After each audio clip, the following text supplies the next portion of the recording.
जय सदगुरु पान महाराज जी कबीर साहब। फिर गुरु की महिमा का वर्णन करेंगे, क्योंकि गुरु का महिमा अनंत है। जो गुरु पर विश्वास करता है, सदगुरु की महिमा से चलता है, उस व्यक्ति को रात हो, दिन हो, जंगल हो, कांट हो, कुश हो, महल हो, अटारी हो, गद्दा हो, कहीं उसको कोई भय नहीं रहता। गुरु की वो महिमा है, क्योंकि सदगुरु ने हर जगह विराजमान है, कहीं खाली नहीं है।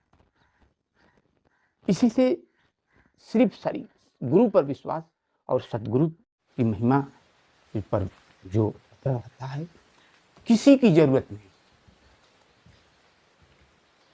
आज दिन फिर गुरु की महिमा का वर्णन करेंगे।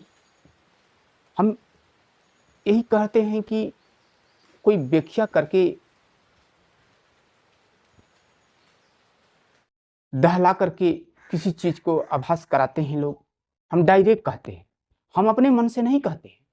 सब कबीर साहब ने लिखे हैं, अभी लिखे हैं कि खेत बिगाड़े खरबथुआ, सभा बिगाड़े कूड़, अब भक्ति बिगाड़े लालची केसर में पड़ गई। आज दिन ये चीज बहुत महत्वपूर्ण चीज है। आज दिन एक व्यक्ति अगर घर में बीमार पड़ जाता है, तो अगर गुरु को पूजने वाला, सदगुरु के मानने वाला, पहले अगर कहीं रात है, जाने का व्यवस्था नहीं है, तो वो घर में दवा है जोहेगा, नहीं मिलेगा तो नहीं खिलाएगा। फिर अगर उसको जानकारी है तो जैसे अनंत प्रकार के जो भी हमारे खाने पीने की चीज है, खरबथुआ, इसमें भी हर प्रकार के रोगों का दवा है। अगर उसको व्यक्ति जानकारी करता है तो उसको खिला करके वो रात को किसी व्यक्ति को संभाल लेता है, रोकता है तब तक ले। अगर वो चीज नहीं है तो जो गुरु की महिमा का वर्णन, जो सांझ सवेरे सुबह में भजन भाव करता है, अगर गुरु से लगा है तो गुरु से तुरंत हाथ जोड़ करके विनती करता है, गुरु से दुआ मांग करके उस व्यक्ति को दे करके और रुक करके रक्षा कर ले।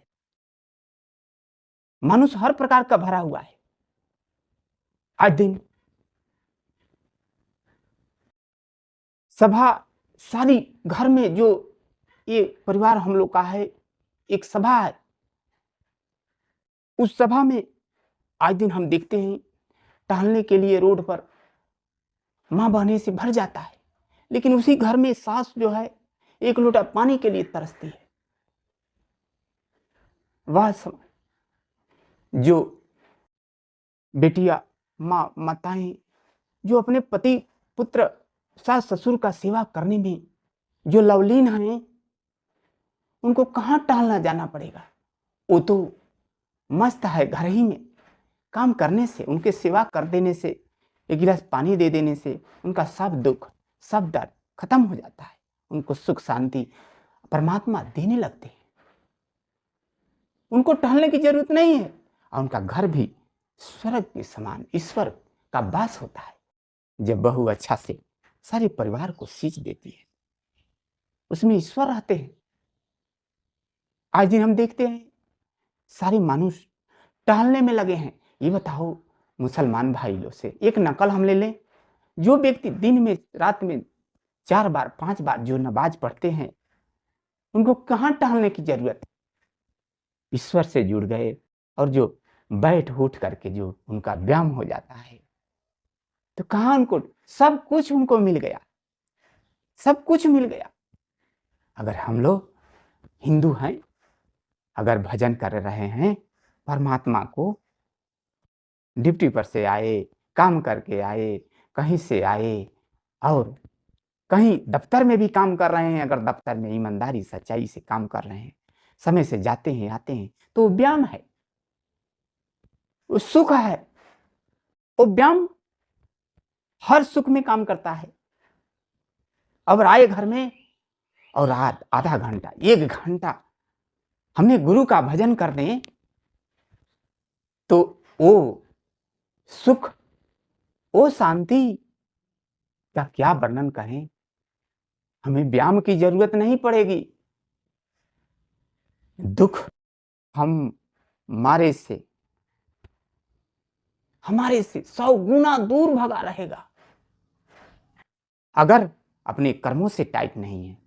जहां जा रहे हैं तहां अब मनुष्य, हमने पढ़ाई पढ़ा, कबीर साहब का दोहे पढ़ा, बुद्ध जी के पढ़ा, रविदास बाबा का पढ़ा, सब संतों को पढ़ा और एक लक्ष्य बनाए हैं, भाई से बेईमानी, देयात से बेईमानी, जहां बैठे हैं तहां बेईमानी, जहां बैठे हैं तहां लूट। यही हम बोलते हैं तो थोड़ा एक कष्ट की बात है, लेकिन हम बनाकर नहीं बोले। सभा साहब लिखे हैं, खेत बिगाड़े खरबथुआ, सभा बिगाड़े को। ये सब जिस तरह से खेत को खरबथुआ ने बिगाड़ देता है, उस तरह से जीवन में आदमी के चरण को, चरित्र को अपने कर्मों द्वारा स्वयं अपने ही बिगाड़ देता है। जैसे हमने वीडियो बताए हैं, दगा किसी का सगा नहीं, इसलिए हमने सत्य असत्य की बात कह रहा हूं, गलत सही की बात कह रहा हूं। ईश्वर क्या है और झूठ क्या है उसकी वर्णन करता हूं, किसी की निंदा नहीं, किसी की निंदा नहीं। इसलिए कि दगा जो व्यक्ति नहीं जानता है कि दगा किसको कहता है, और दगा हम लोग के लिए उतना बड़ा खतरनाक चीज कोई दुनिया में हम लोग के लिए है ही नहीं, इसलिए हमने दगा को कहा। तो यही है कि हम खोल करके कहते और किसी को नहीं निंदा नहीं करते हैं। जो हमारा सत्य है, असत्य, सत्य हमारा क्या चीज है, असत्य क्या चीज है। असत्य हमारा हमेशा स्वस्थ खत्म करता है, दुख लाता है, सुख को छीन लेता है, हमारे परमात्मा से दूर करता है। तो क्यों नहीं इसको खोल करके कहें। समझदार लोग होते हैं, समझ जाते हैं। 2% 4% लोग समझ पाते हैं, लेकिन 90-95% लोग समझ नहीं पाते हैं। अब वो भी खाई में गिर करके कष्ट के भागी होते हैं। इसलिए इस वीडियो को डाला जा रहा है कि जो हमारे कम समझने बूझने वाले लोग हैं, वो इस चीज को समझ करके अपने कार्य को करेंगे, और करेंगे तो शुद्ध, कहीं कुछ नहीं।